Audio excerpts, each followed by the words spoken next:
Welcome to my channel, The World of Science Fiction. Don't forget to like and subscribe to the channel. The starship Omen emerged from the wormhole corridor in a swirl of golden light, its hull flickering with residual energy as it coasted silently toward the dark, quiet expanse of Sector 14 Delta. Jason stood at the helm, eyes narrowed. The stars here felt different wrong. That's Tarsis Nova, Naomi said, pointing to a faint glimmer ahead. A fractured moon orbited the dead planet, and just below the surface, a hidden signal pulsed like a faint heartbeat. The Union's Blacksite observatory. Alex adjusted her weapon. Doesn't look like much. Seyna peered over the console. That's the point. The observatory wasn't visible to the naked eye. It was cloaked in sensor camouflage and buried beneath Tarsis Nova's frozen crust, a ghost buried in ice.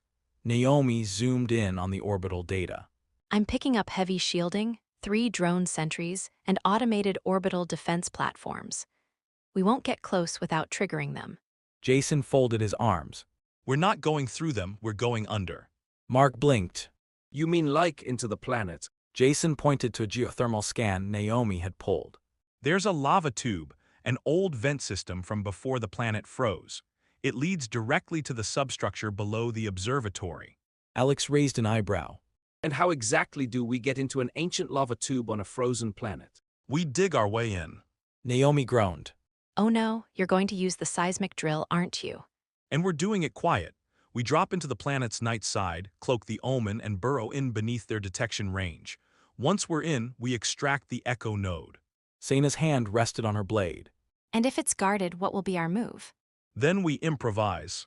The Omen glided silently toward the shadowed side of Tarsis Nova, its cloaking field humming low and deep.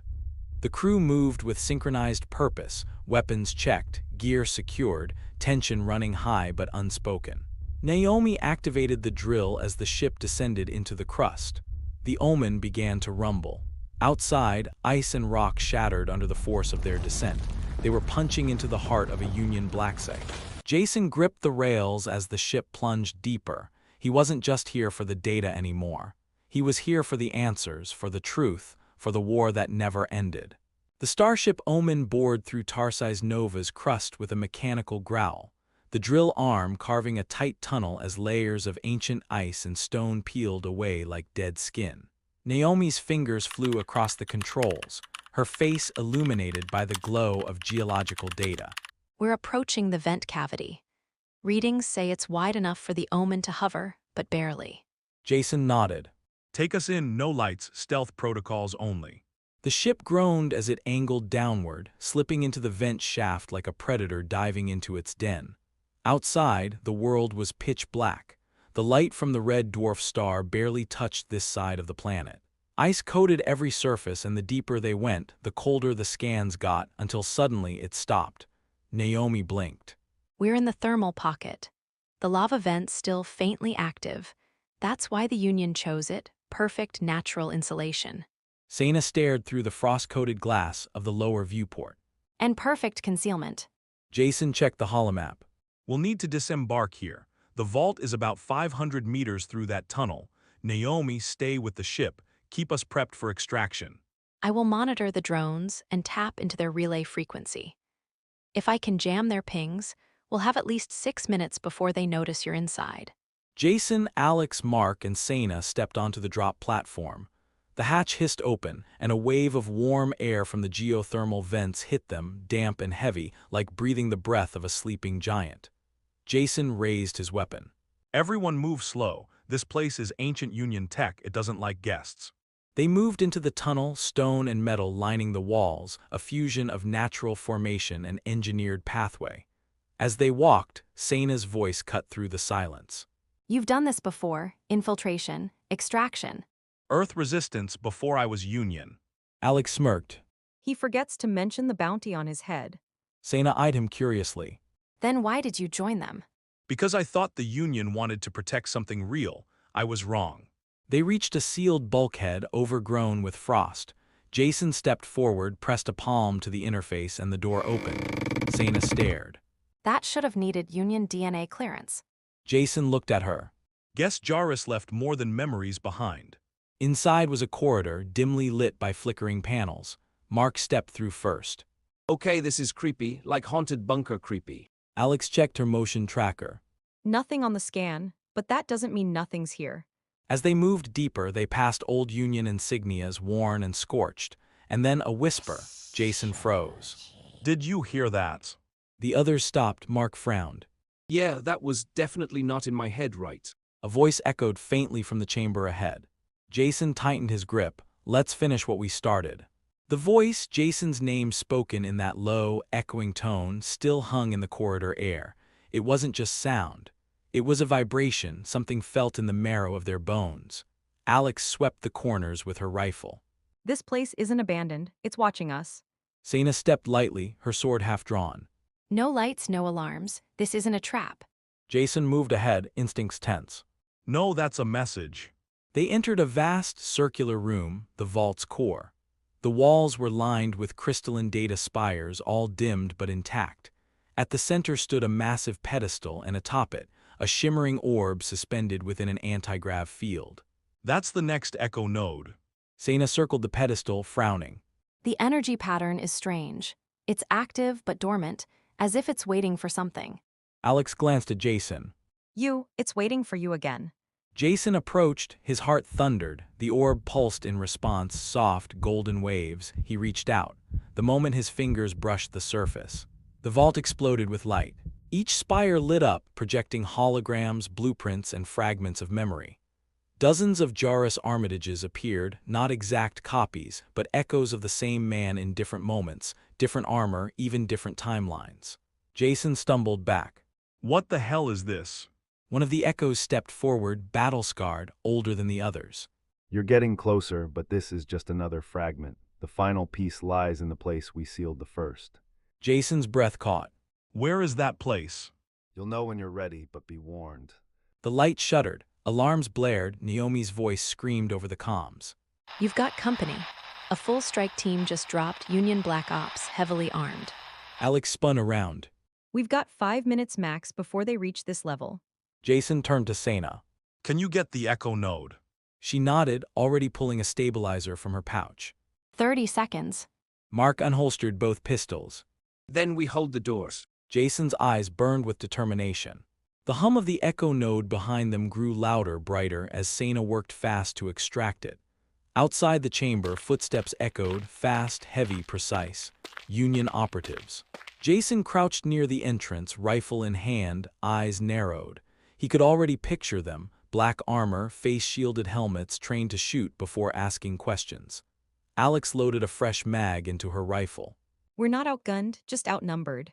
Mark checked both pistols and smirked. The challenge accepted. Jason tapped his comm. Naomi status on the Omen. Her voice crackled through with tense. Still cloaked.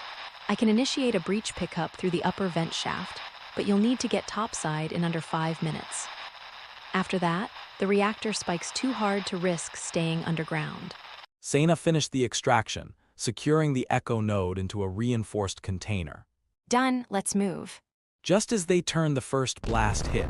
The far corridor lit up in a white-hot explosion as the Union strike team breached the level. Smoke billowed into the room. Red targeting lasers cut through the fog. Drop your weapons. A synthesized voice shouted. Jason raised his rifle, not in surrender. Cover the left side. Alex rolled into position behind a fallen data spire, returning fire. Mark popped off quick blasts, knocking down 2 soldiers with pinpoint accuracy. The Union squad pushed hard, advancing fast and tight. They weren't here to kill indiscriminately, they wanted Jason alive. Jason used that. He moved into their fire path, calculated, swift, drawing their attention. Come get me then. He ducked under a burst of plasma fire, rolling behind cover. His HUD pinged. Seyna had broken left, flanking them with her blade already humming. In one sweeping arc, she took down 2 soldiers before they could react. Jason popped up and dropped the one aiming for her. Rorario appeared in the smoke, silent as a wraith, jabbing a pulse dagger into a soldier's chest before he could scream. The squad faltered. Jason saw his moment. Go back to the shaft. They moved fast. Mark tossed a detonation mine into the corridor and hit the trigger. The blast collapsed part of the passage. Jason led them up through the maintenance shaft, the tight vertical tunnel forcing them to climb one at a time. Naomi's voice came through again. I'm extending the pickup arm, 17 seconds to dock. Jason reached the top of the shaft and slammed open the hatch. The cold wind of Tarsis Nova's surface hit him like a wall, but the glow of the Omen's undercarriage was there, beautiful, alive, waiting. One by one, they emerged. Alex jumped first, landing hard into the docking arm's cradle. Mark followed with a laugh. And they say Union hospitality is cold. Seyna passed the node case to Jason before vaulting up. Jason looked back down the shaft. Union shadows were closing in. He turned, leapt, and the Omen clamped shut. Naomi pulled them into the sky as Tarsis Nova's ice cracked below from the earlier blasts. They'd made it with the Echo node, with another piece of the truth, and with the Union now hunting them full force. The starship Omen rocketed away from Tarsis Nova, its hull streaked with residual ice and plasma scoring. The planet's surface shrank behind them, and in its place, a rising dread settled over the crew. Jason stood on the bridge, staring at the secured Echo node glowing faintly within its stasis cradle. Alex stepped up beside him. We just went to war with the Union. You know that, right? Jason didn't look away from the node. Then we'd better win. Naomi was typing at the terminal, decrypting the new Echo data. It's encoded in layers, not just memories, but instructions, navigation patterns, coordinates the Union wiped from every known archive. Seyna narrowed her eyes. Where do they lead? Naomi hesitated, then pulled up a sector map. A system blinked to life, remote, redacted, far beyond Union control. Jason leaned in. What's out there? The champion's voice came from behind them. The edge of silence. That's a myth, a ghost zone. No comms, no warp return, ships that go and don't come out. Not a myth, it is where the first was entombed. It is where the war ended, and where it will begin again. So that's it, the final Echo site. Naomi nodded, face pale. And it's active. Jason turned to the crew. Plot a course. Mark groaned. Why are our vacations always suicide missions? Seyna checked her gear. I prefer the term high-functioning outlaws. Because this is what heroes do. Jason looked around at the people he trusted with his life. We've come this far together, through lies, through shadows, through the Union's worst. Now we go to the place where it all began. The ship began to hum, warp drive spinning up. Jason whispered under his breath. Jarvis, if you're still in there, you'd better be worth it. The stars stretched, twisted, then snapped, and the Omen vanished into the dark.